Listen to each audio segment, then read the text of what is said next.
Multi-TC, one of the most influential concepts in Rust building and introduced by Vice in September of 2018. But what is multi-TC and why do we use it? Well, multi-TC has many uses. One of them is Upkeep. If you remember my video about how the TC works, in it I talked about Upkeep and how it is calculated. If you didn't see it, here a little summary. Upkeep is calculated as a percentage of the build cost of the base. This percentage increases exponentially and is determined by the number of building blocks your base consists of. Meaning, if you double your base in cost, Upkeep won't double with it, but rather increase even more. This means that one big base will have a higher upkeep than a lot of small bases, even though the small bases together would be more expensive to build. But you can exploit the system by splitting up your one big base into multiple unconnected parts that together form one big base. This means that the overall upkeep will be lowered without compensating any features. So let me give you some examples to better show how this system works. If we take my latest video, the Gorilla, you can find an example for a multi-TC 2x2. We will work from the footprint, as this is where the magic happens. As you can see, the external TCs are separated by the main TC with this little gap, allowing for the parts to not be connected. But how do we create this gap? For this, we start off with a flat surface like this, from where we want to attach our multi-TC to. Now we build out either 7 or 8 square foundations. The only difference here is if we are gonna have a square or a triangle at the end.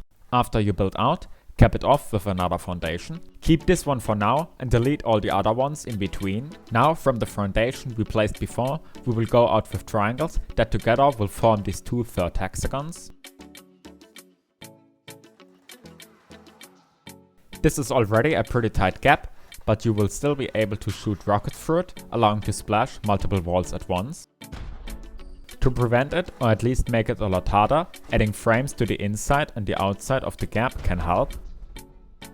But of course there are also other reasons to use multi-TC.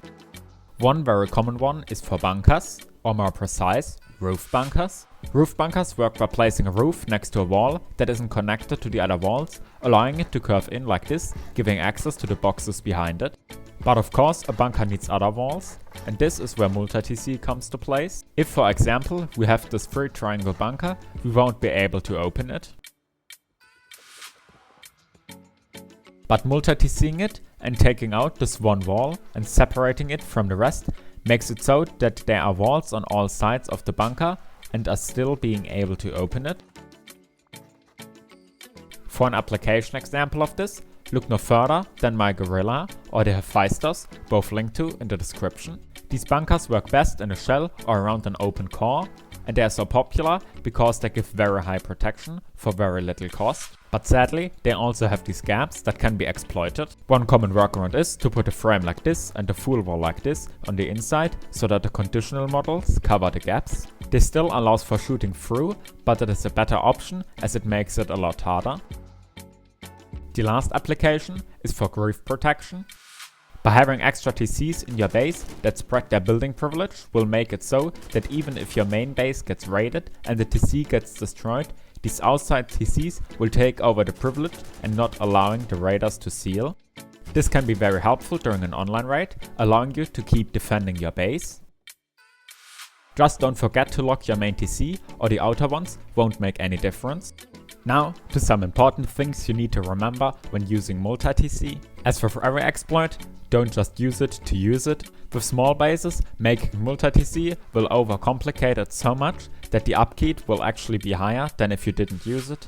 Another important thing will be how to close off a base that is multi-TC. If you do it like normal, your roof will have these gaps in it, which isn't great as when raiders are on top of your base, they will be able to use these gaps as peek downs into your peek downs, leaving you at a disadvantage.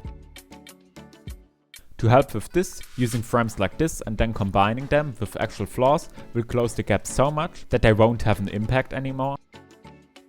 But the gaps on the inside or on top aren't the only ones. You also have ones on your normal walls.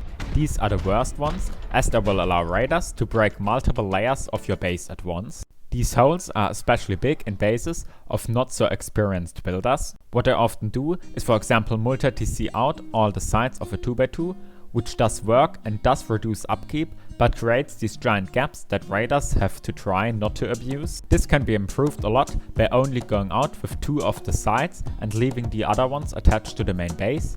This way the gaps will be a lot smaller. If you're now interested in this concept but unsure of how to implement it, here is a little summary of a lot of footprints, of which many are multi-TC. Looking at these and then testing with them yourself might bring you some ideas of how to use it. This was the video, thank you all for watching. Special thanks to Batman Spy, Rusty Stongs and Raj for supporting me by becoming members of the channel and joining the Bone Mask gang. If you also want your name at the end of the video, feel free to click the join button down below. Please join my Discord, link in the description down below. I hope you enjoyed the video. Until next time, later!